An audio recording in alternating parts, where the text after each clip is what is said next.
Nous avons vu précédemment qu'une mole de gaz occupe, quel que soit le gaz, le même volume si on est aux mêmes conditions. Par exemple, aux conditions ambiantes de pression et de température, soit à 25 degrés et 1 bar, une mole de n'importe quel gaz occupe 24,8 litres. Cette information nous permet de relier volume et nombre de moles, soit de connaître le nombre de moles présents dans un certain volume et vice-versa. Nous avons vu également que dans d'autres conditions, la loi des gaz parfaits nous permet également de calculer le volume occupé par un certain nombre de moles de gaz.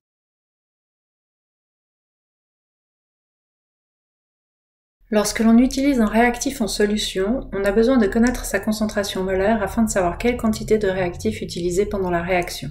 La concentration d'une solution exprime la quantité de soluté dissous par volume de solution. Une solution 1 molaire, par exemple, contient 1 mole de soluté dans 1 litre de solution. Une solution 2 molaire contient 2 moles de soluté par litre de solution. La concentration d'une solution nous permet donc de faire le lien entre volume de solution et quantité de soluté, ce qui permet de calculer le nombre de moles de soluté si on connaît le volume de solvant, et vice-versa.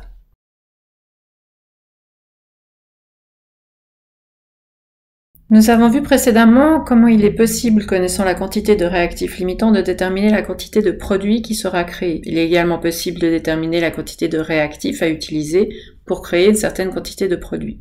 C'est la stoïchiométrie qui nous permet de faire ce lien. Ce sont ces propriétés que nous allons utiliser dans cette expérience pour vérifier la masse molaire du magnésium. Nous allons réaliser une réaction entre du magnésium et de l'acide chlorhydrique qui produira en gaz l'hydrogène dont nous pourrons mesurer le volume. L'acide chlorhydrique sera en large excès, de façon à nous assurer que le magnésium soit bien le réactif limitant. Nous connaîtrons donc en fin d'expérience le volume d'hydrogène créé, l'équation de la réaction et la masse de magnésium consommée lors de la réaction. Avec ces valeurs, nous serons en mesure de calculer la masse molaire du magnésium afin de la vérifier.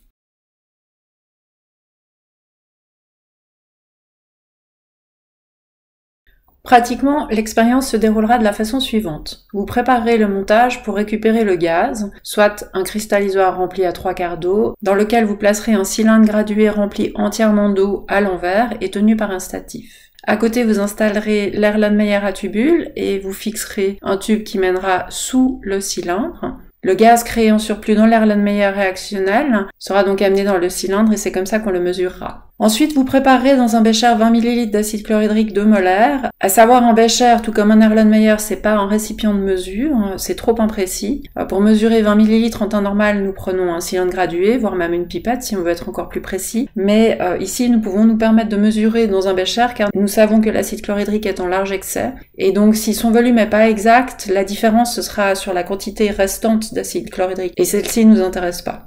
Vous pèserez ensuite environ exactement 0,10 g de magnésium. Environ exactement, ça signifie que vous devez prendre environ 0,10 g, mais que vous devez peser la masse exacte. Pour ça, nous utiliserons une balance de précision.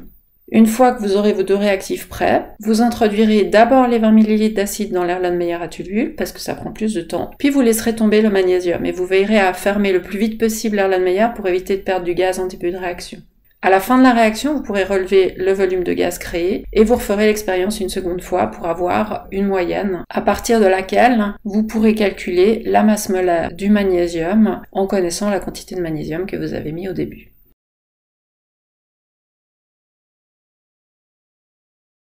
Pour des questions de sécurité, nous devons connaître les substances que nous allons utiliser et celles que nous allons produire. Sur la fiche de données de sécurité du magnésium, on voit qu'un flacon de magnésium solide, ça doit porter le pictogramme inflammable. On va donc éviter dans ce laboratoire toute source d'inflammation et on veillera à bien refermer le récipient après avoir pris le morceau de magnésium dont nous avions besoin. À sa plus haute concentration, l'acide chlorhydrique doit être stocké dans un récipient qui porte les pictogrammes corrosifs et dangereux. La fiche de données de sécurité nous indique qu'il peut provoquer de graves brûlures de la peau, de graves lésions des yeux et qu'il peut également irriter les voies respiratoires. Nous allons l'utiliser dans une concentration plus faible, mais malgré tout, nous allons prendre toutes les précautions qui sont nécessaires. Et en plus de la blouse et des lunettes de sécurité qu'on ne quitte jamais au laboratoire, pendant la manipulation, vous porterez des gants de protection. À la fin de notre expérience, il restera dans notre mélange réactionnel de l'acide chlorhydrique, puisque celui-ci est en excès, donc vous ferez bien attention de rester toujours autoprudent jusqu'à ce que vous ayez terminé votre expérience et que vous ayez évacué les déchets de cette expérience et fait la vaisselle. Les substances créées par la réaction sont le chlorure de magnésium, c'est un composé qui ne demande pas d'étiquetage spécifique, et le gaz hydrogène. Alors l'hydrogène, c'est un gaz inflammable, et encore une fois, ça justifie qu'on évite toute source d'ignition. À la fin du laboratoire, il restera dans votre récipient une solution aqueuse d'acide chlorhydrique et de chlorure de magnésium. Vous ferez bien attention de ne pas la verser à l'évier, mais de la mettre dans le récipient de récupération.